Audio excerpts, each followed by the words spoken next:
கர்த்தரோட நாமத்துக்கு மகிமை உண்டாவதாக. இன்றைய வேத வசனம் யோபு 8வது அதிகாரம் 7வது வசனம்.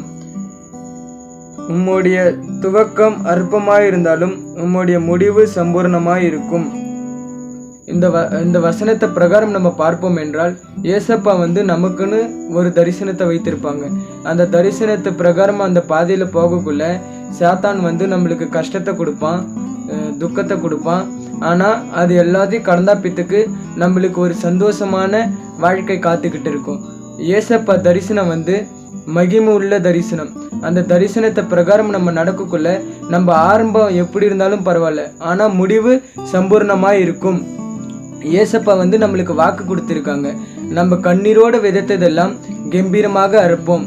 நம்ம சில விஷயங்களுக்காக ஜெபித்துட்டு இருப்போம், ஆனால் அது கொஞ்சம் தாமதமாகலாம். ஆனால் ஏசப்பா கொடுத்த வாக்குப்படி அது நிறைவேறும். நம்ம கண்ணீரோடு விதைத்ததெல்லாம் கம்பீரமாக அறுப்போம். இந்த வசனத்தில் அதுதான் சொல்லியிருக்கிறது. ஆரம்பம் எப்படி இருந்தாலும் பரவாயில்ல, ஆனால் முடிவு சம்பூர்ணமாக இருக்கும். இந்த வசனத்தை பிரகாரம் நம்ம தியானிப்போம். கர்த்தர் தாமே நம்ம எல்லோரும் ஆசீர்வதிப்பாராக. ஆமேன்.